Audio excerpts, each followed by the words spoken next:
L'air glacial des Apennins sentait la mort et la pierre pulvérisée. Dans les ruines d'un village italien que la guerre avait vidé de son âme, chaque silence était une menace, chaque ombre un ennemi potentiel. Pourtant, au milieu de ce théâtre de haine, une autre odeur s'élevait, défiant la logique du conflit. Ce n'était pas l'odeur âcre de la poudre, mais le parfum riche et réconfortant d'une soupe chaude. Un soldat brésilien, le visage usé par la fatigue, tenait une gamelle fumante. En face de lui, recroquevillé dans les décombres, un soldat allemand, à peine un adolescent, pleurait en silence, ses larmes traçant des sillons sales sur ses joues. L'arme la plus puissante à cet instant n'était pas un fusil, mais une cuillère tendue. Ces deux hommes auraient dû être en train de s'entretuer. Leur uniforme représentait des mondes opposés. Leurs ordres exigeaient une haine aveugle. La guerre a des règles simples, brutales, tuer ou être tué. Il n'y a pas de place pour la pitié, pas de pause pour la compassion. Alors, comment un simple plat de soupe a-t-il pu briser la barrière la plus infranchissable de toutes, celle qui sépare un ennemi d'un autre être humain? Qu'est-ce qui peut pousser un homme à nourrir celui qu'il est censé détruire? Cette histoire n'est pas celle d'une bataille pour un territoire, mais celle d'une lutte silencieuse pour l'âme, menée dans le froid mordant d'un hiver italien. L'explication dépasse tout ce que vous pourriez imaginer. Aimez cette vidéo et restez jusqu'à la fin pour découvrir comment cet acte de compassion improbable n'a pas seulement sauvé une vie, mais a semé une graine dont l'héritage fleurirait des décennies plus tard. Comment un simple repas chaud a-t-il pu devenir un acte de rébellion contre la guerre elle-même? Et quel secret le soldat allemand en larmes portait-il pour qu'un ennemi décide de risquer sa propre vie, non pas pour le tuer, mais pour le réconforter? La réponse va changer votre perception de ce que signifie être humain. Bien sûr, voici le bloc 2, rédigé en français France en stricte conformité avec toutes les directives.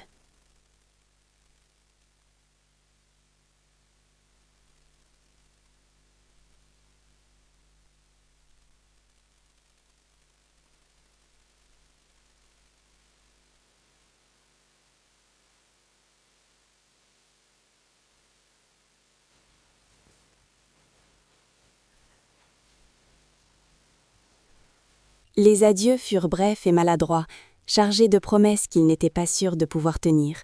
« Je reviendrai vite », avait-il murmuré à Maria, le goût de ses larmes se mêlant à celui de la poussière. Le dernier cafézinho, partagé avec sa famille, avait un goût d'amertume et de finalité. Chaque visage, chaque geste, chaque odeur de son foyer s'imprima dans sa mémoire comme un trésor précieux qu'il emportait avec lui. 21. Le voyage en bateau fut sa première rencontre avec un monde plus vaste et plus terrifiant. Pour la première fois de sa vie, il vit l'océan, une immensité bleue et agitée qui le séparait de tout ce qu'il avait jamais connu. Sur ce navire bondé, il n'était plus Luca Almeida, fils de Joao. Il était juste un autre soldat, un visage parmi des milliers, tous partageant la même appréhension silencieuse face à l'inconnu. Et puis, il y eut l'Italie. Le premier contact avec le sol européen ne fut pas celui d'une terre promise, mais d'une terre gelée. Le froid fut un choc physique, une agression. C'était un froid humide et pénétrant, si différent de la chaleur sèche de sa patrie. Il s'infiltrait à travers son uniforme, ses bottes, et semblait geler non seulement son corps, mais aussi ses espoirs les plus profonds. Il n'avait jamais rien ressenti de tel. Le paysage était une négation de tout ce qui lui était familier. Les couleurs vibrantes du Brésil, le vert luxuriant, le rouge de la terre, le bleu intense du ciel, avaient été remplacés par une palette de gris, de brun boueux et du blanc sale de la neige. Les arbres étaient des squelettes noirs se découpant sur un ciel bas et menaçant. C'était un monde qui semblait avoir été vidé de sa sève, de sa vie. Les sons aussi avaient changé. Le chant des oiseaux, le bourdonnement des insectes, le vent dans les feuilles de maïs, tous ces bruits familiers avaient été remplacés par un silence oppressant. Un silence lourd, plein d'attente, qui n'était brisé que par le sifflement du vent dans les ruines ou le grondement lointain et terrifiant de l'artillerie, un son qui faisait vibrer la terre et l'âme. Les odeurs de son enfance, la terre après la pluie, le bois de chauffage, la nourriture mijotant lentement, avaient laissé place à un mélange âcre et morbide. L'odeur de la pierre humide, de la poudre brûlée, de la moisissure, et parfois cette odeur douceâtre et écœurante de la mort qui l'apprenait à reconnaître avec une horreur grandissante.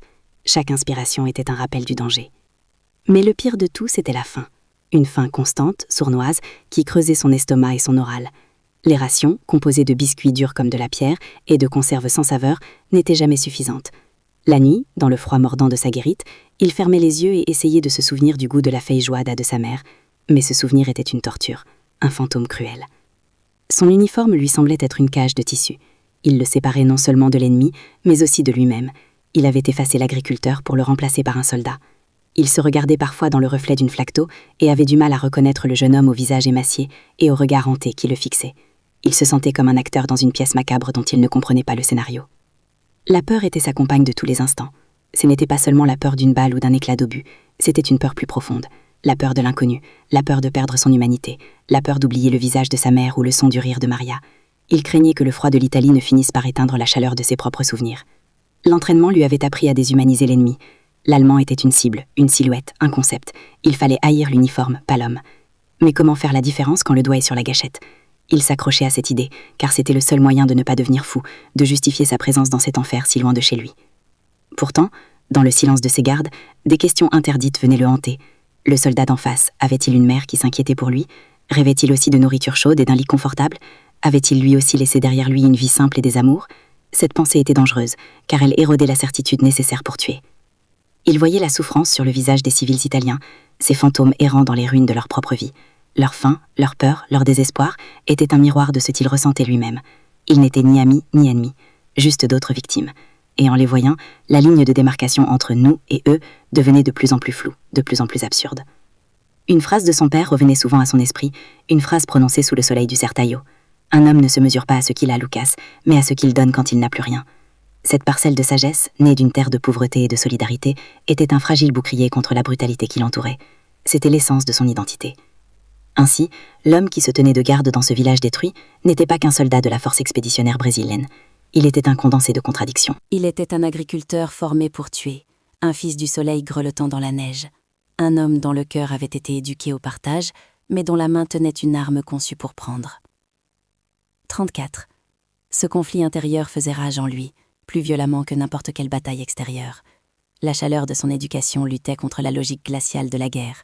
L'instinct de survie se heurtait à l'instinct de compassion. C'était une guerre silencieuse pour son âme, menée dans le théâtre dévasté des Apennins. 35. C'est pourquoi lorsque Lucas vit la femme et l'enfant émerger des décombres, il ne vit pas seulement une menace potentielle ou une distraction. À travers le prisme de ses souvenirs et de ses valeurs, il vit bien plus. Il vit le reflet de sa propre mère face à la sécheresse, il vit la fragilité de l'innocence, il vit une humanité partagée qui transcendait les uniformes.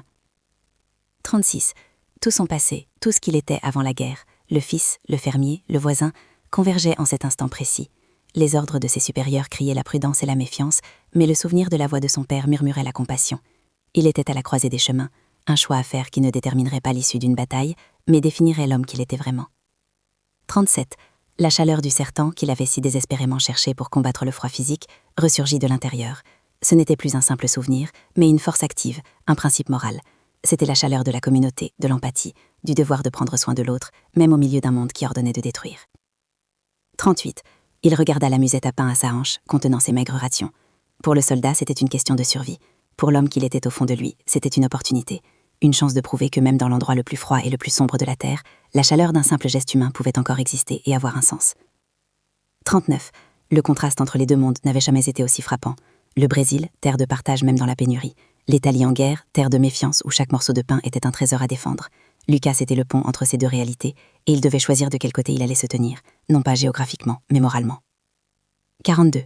C'est cet homme, ce Lucas Almeida, pétri de souvenirs et de valeurs d'une terre lointaine et ensoleillée, qui se préparait à commettre l'acte le plus illogique et le plus dangereux de sa guerre. Un acte qui ne serait consigné dans aucun rapport officiel, mais qui représentait la plus grande victoire qu'il remporterait jamais, la victoire de son humanité sur la machine de guerre. Bien sûr, voici le bloc 3, l'incident humanisateur, rédigé en français, France, en stricte conformité avec toutes les directives, en se concentrant sur le point de bascule émotionnel de l'histoire. 3. Lentement, avec une solennité presque religieuse, Lucas relâcha sa prise sur son fusil. Le geste était délibéré, chaque mouvement un défi lancé à la logique de la guerre. Il appuya l'arme contre le mur en ruine. Le son du métal froid contre la pierre ébréchée résonna dans le silence, non pas comme une menace, mais comme une trêve unilatérale, un désarmement de l'âme avant celui du corps. C'était l'acte le plus dangereux qu'il ait commis. 44. En cet instant, il n'était plus le soldat de première classe 7845. Il était à nouveau Lucas Almeida du Sertan, où un homme affamé à votre porte n'est pas un problème, mais une responsabilité. Il s'agenouilla, un genou dans la neige souillée pour se mettre au niveau de l'enfant. Ce simple changement de posture anéantit la hiérarchie de la guerre. Il n'y avait plus de soldats armés dominant un civil, mais seulement deux êtres humains face à face. 45. De ses mains qui avaient appris à charger une arme dans l'obscurité, il ouvrit sa musette. Le bruit du tissu épais semblait assourdissant, ses doigts engourdis par le froid sortirent son trésor le plus précieux, une conserve de corned-beef et de biscuits de guerre, durs comme la pierre. Ce n'était pas un festin, mais dans ce monde de privation, c'était la promesse d'un lendemain. C'était sa propre survie qu'il mettait sur la table. 46. Les yeux de la mère s'écarquillèrent, une expression de stupeur pure chassant la peur. Son esprit, conditionné à s'attendre au pire, un refus, une agression, l'indifférence cruelle, ne pouvait pas traiter cette scène. Elle voyait un uniforme ennemi, mais le geste était celui d'un frère. Des larmes silencieuses commencèrent à tracer des chemins propres sur ses joues sales, des larmes non de tristesse, mais d'un soulagement si profond qu'il en était douloureux.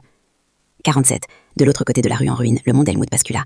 À travers ses jumelles, la scène était une clarté insoutenable. Il avait anticipé la brutalité, la confirmation de tout ce qu'on lui avait enseigné sur l'ennemi. Au lieu de cela, il assistait à un acte de compassion si pur qu'il en devenait subversif. Il sentit une fissure se former dans les fondations de sa haine, une brèche dans la forteresse de ses certitudes. 48. Lucas utilisa la pointe de sa baïonnette, non pour tuer, mais pour ouvrir la conserve. L'odeur de la viande salée et de la graisse éleva dans l'air glacial, un parfum presque obscène de vie au milieu de la mort. C'était l'odeur du foyer, de la normalité, un fantôme d'un monde qui n'existait plus. Pour le petit garçon, dont l'estomac était un nœud de faim, ce parfum était plus puissant que n'importe quel discours. 49. Avec une infinie précaution, Lucas cassa l'un des biscuits en deux. Il tendit un morceau vers l'enfant. Le garçon ne bougea pas, son regard oscillant entre le biscuit et le visage de sa mère, cherchant une permission dans un monde où chaque geste pouvait être un piège. La mère, sortant de sa torpeur, fit un signe de tête presque imperceptible. C'était un acte de foi, une confiance accordée à l'impossible. 50. Les doigts tremblants de l'enfant se refermèrent sur le biscuit. Ils étaient si froids. Lucas sentit le contact de cette petite main glacée, et ce fut comme un choc électrique, un rappel brutal de la fragilité de la vie qu'il était censé ignorer. L'enfant porta le biscuit à ses lèvres avec une révérence craintive, comme s'il s'agissait d'une hostie. 51. La première bouchée. Les yeux du garçon se fermèrent dans une extase silencieuse. Le goût simple et grossier du biscuit militaire était pour lui la chose la plus délicieuse qu'il ait jamais mangée. Ce n'était pas seulement de la nourriture qui entrait dans son corps, c'était de la chaleur, de la sécurité. C'était la sensation oubliée que quelqu'un, quelque part dans cet univers hostile, se souciait de savoir s'il vivait ou mourait. 52. Helmut abaissa ses jumelles, le souffle coupé. Son cœur battait une cadence désordonnée dans sa poitrine. La propagande parlait de monstres, d'envahisseurs sans âme venus d'un autre continent. Mais ses yeux ne voyaient qu'un homme partageant son pain avec un enfant affamé. L'image brûlait sa rétine, réécrivant en un instant des années de conditionnement. L'ennemi avait un visage, et ce visage était humain. 53. Lucas tendit la conserve ouverte et le reste du biscuit à la mère. Leurs mains se touchèrent brièvement. Aucun mot ne fut échangé. Leur langage était plus ancien, plus fondamental. C'était le langage du besoin et de la réponse, de la vulnérabilité et de la force. C'était une conversation silencieuse qui disait « Je te vois, tu es comme moi, ta souffrance est la mienne ». 54. Avant de se relever, Lucas posa sa main, gantée et rugueuse, sur la petite tête du garçon. Un geste simple, paternel, un contact qui dura à peine une seconde, mais qui brisa la dernière barrière de glace entre eux. Ce n'était plus une interaction entre un soldat et des civils, mais une rencontre entre trois âmes piégées dans la même folie. 55. La femme serra la nourriture contre sa poitrine comme un nouveau-né. Elle s'inclina profondément, un geste de gratitude qui venait du plus profond de son être, un respect total pour l'homme qui lui avait rendu sa dignité. Puis, prenant son fils par la main, elle se retourna et disparut dans les décombres, aussi silencieusement qu'elle était apparue, laissant Lucas seul dans le silence. 56. Helmut resta immobile, son fusil inutile entre ses mains. Il avait eu sa cible à sa merci. Il aurait pu tirer. C'était son devoir. Mais comment pouvait-il tuer un homme qu'il venait de voir accomplir un acte d'une telle humanité? Le soldat brésilien n'était plus une silhouette dans sa lignée de mire. C'était un homme, défini non par son uniforme, mais par son choix. 57. Le pain avait été partagé. Et avec lui, l'humanité elle-même avait été redistribuée sur ce champ de bataille silencieux. L'acte de Lucas n'avait pas conquis de territoire, ni gagné d'avantages stratégiques. Mais il avait remporté une victoire bien plus grande. Il avait prouvé que même au cœur de l'hiver le plus sombre de l'humanité, une simple miette de compassion pouvait nourrir une âme et changer le cours d'une guerre, un cœur à la fois.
Il avait enfreint le protocole le plus élémentaire.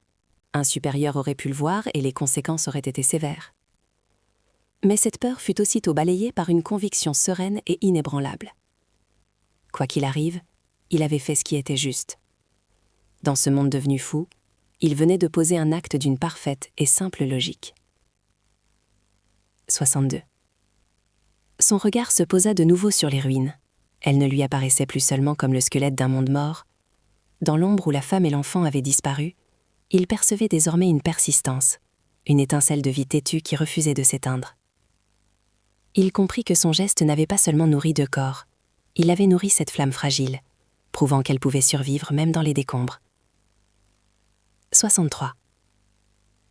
De l'autre côté de la rue, Helmut recula de la fenêtre comme s'il venait de recevoir un coup. Ses mouvements, d'ordinaire précis et disciplinés, étaient devenus maladroits. La rigueur du soldat s'était évaporée, remplacée par un tremblement incontrôlable qui secouait tout son corps. Il n'observait plus une cible, il avait été le témoin d'une révélation qui avait fait voler en éclats les fondations de son univers. Il laissa son fusil glisser de ses mains. L'arme, son extension, sa raison d'être dans cet enfer, heurta le sol avec un bruit sourd. Elle lui semblait soudain obscènement lourde, un objet étranger et monstrueux.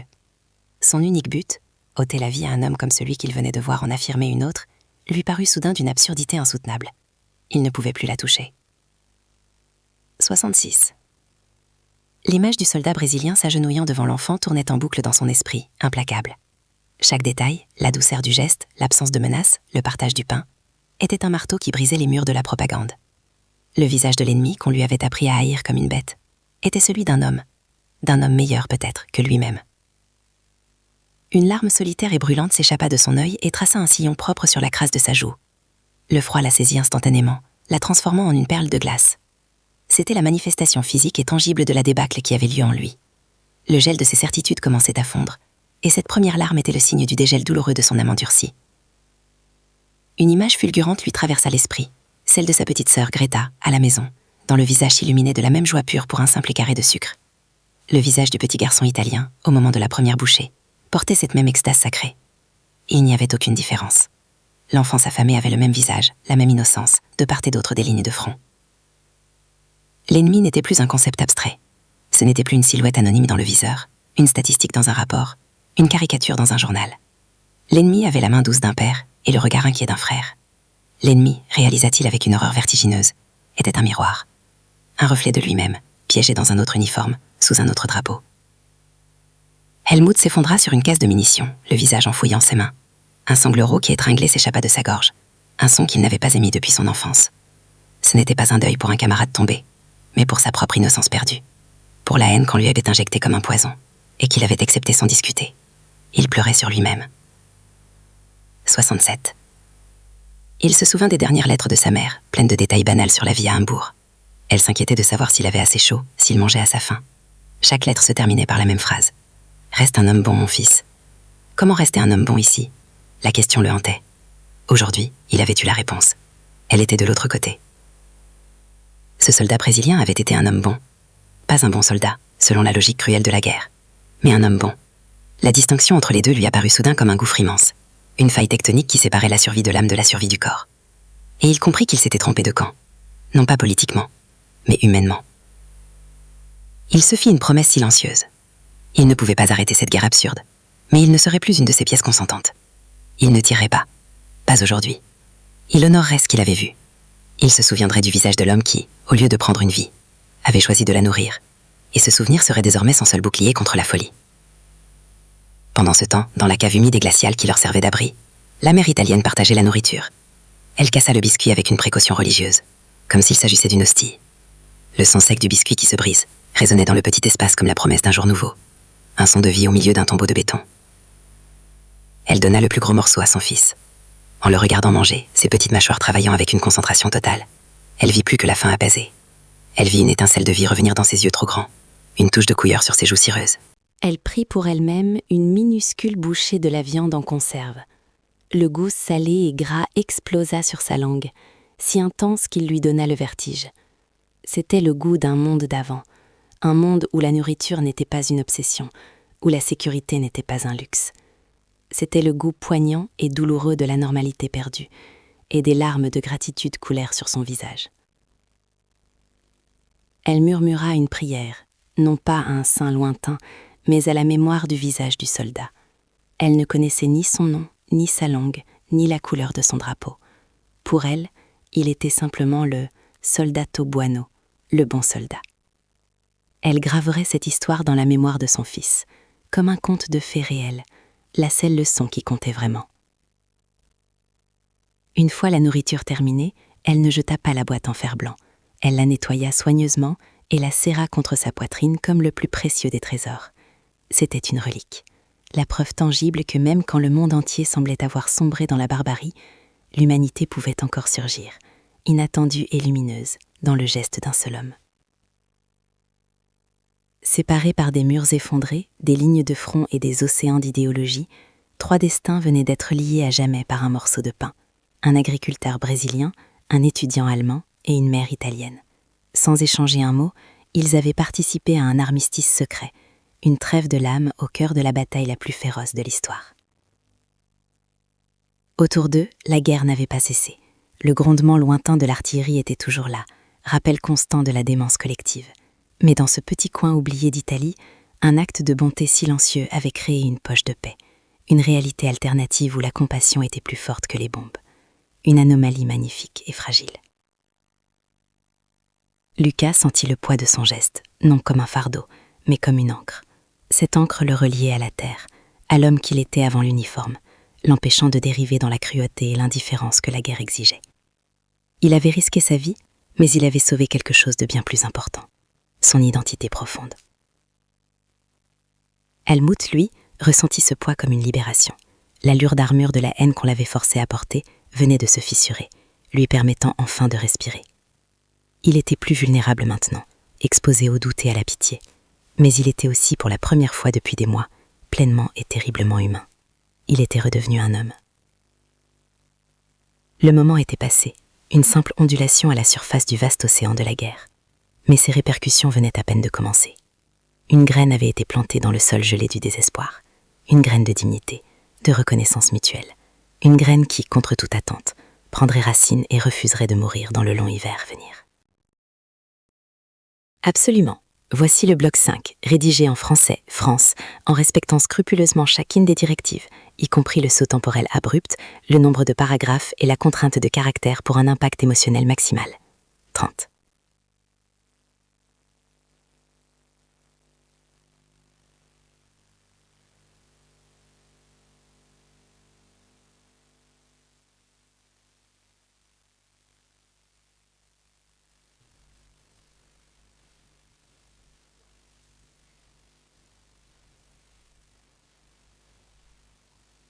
Juste en dessous du dessin, une plaque de laiton gravée porte la philosophie du lieu. Personne ne quitte cette maison le ventre vide.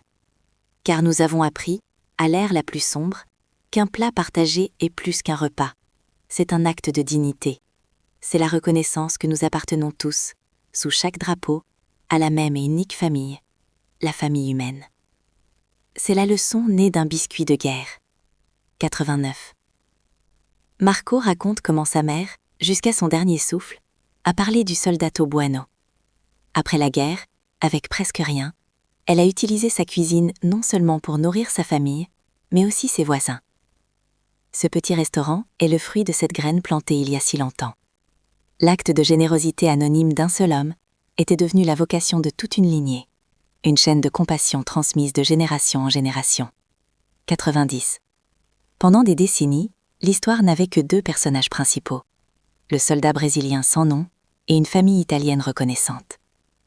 Ils ignoraient qu'un 3e homme avait été le témoin silencieux de cette scène, un homme dont la vie avait été tout aussi profondément transformée. Un homme qui, à des milliers de kilomètres de là, en Allemagne, n'avait jamais oublié le visage de l'ennemi qui lui avait enseigné l'humanité. 91.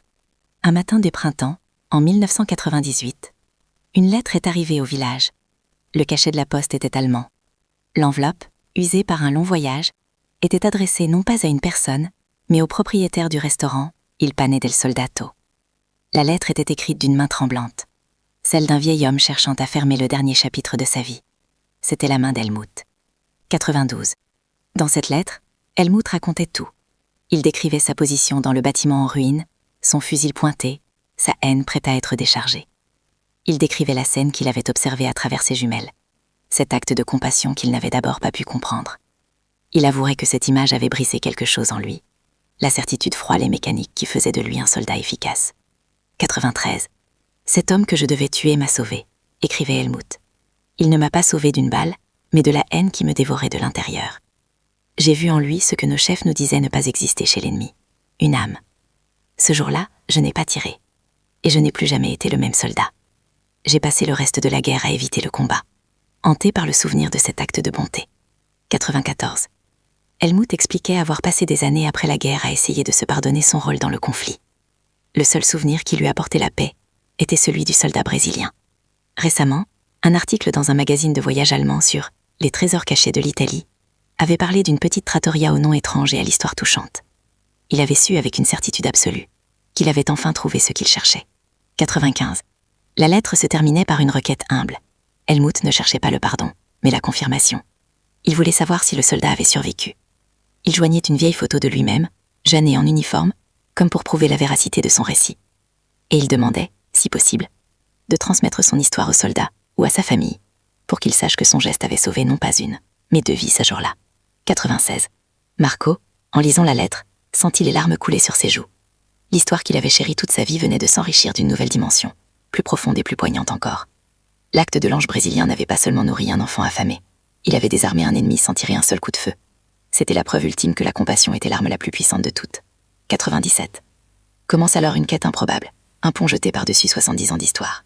Avec l'aide de l'ambassade du Brésil à Rome et des associations d'anciens combattants, la recherche commence. Le nom de Lucas Almeida, le jeune agriculteur du Sertão, est finalement retrouvé dans les archives, ainsi que sa ville natale. La lettre d'Helmut, traduite en portugais, traverse l'océan Atlantique. 98.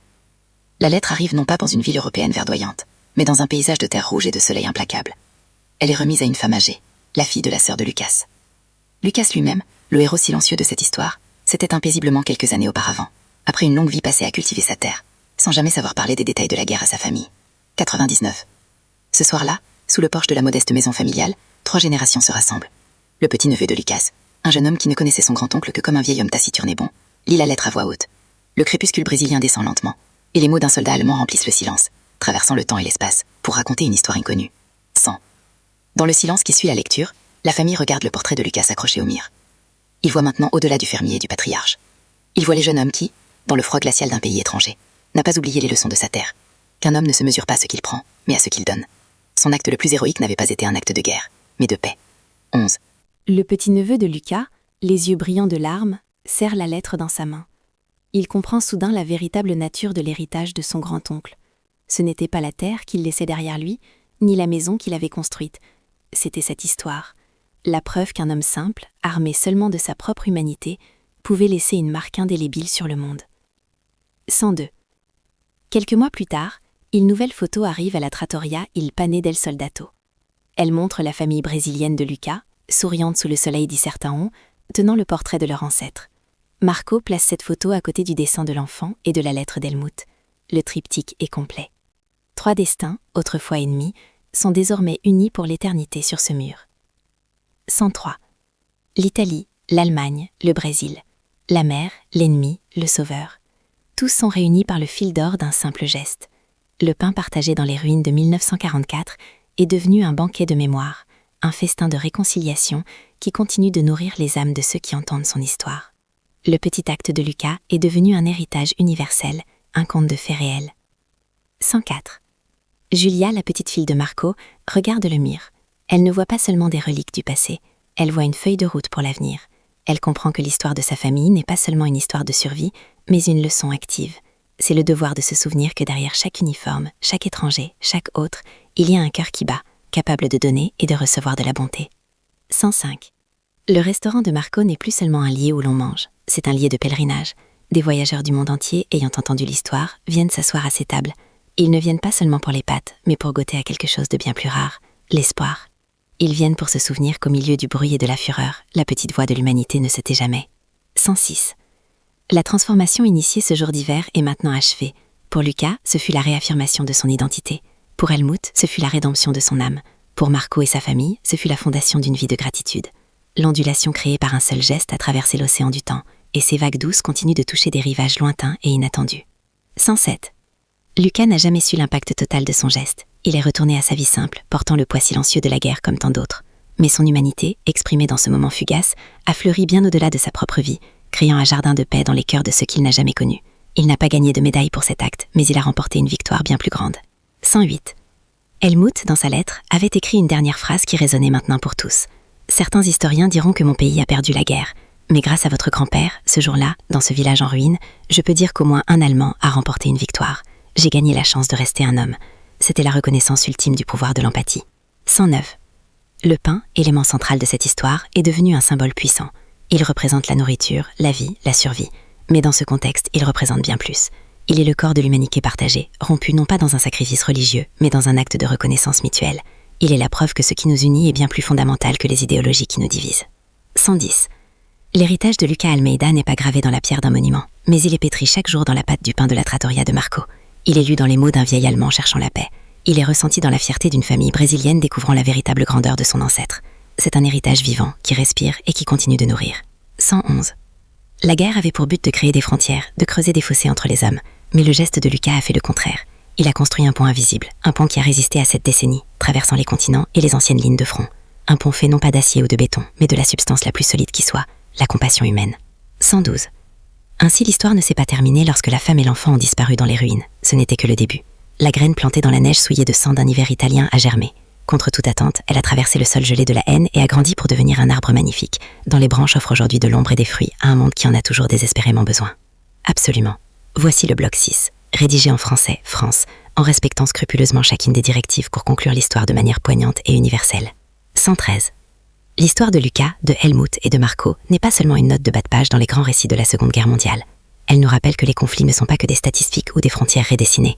Ils sont une collection de moments intimes où des individus sont confrontés au choix le plus fondamental, céder à la logique de la haine ou oser un geste d'humanité.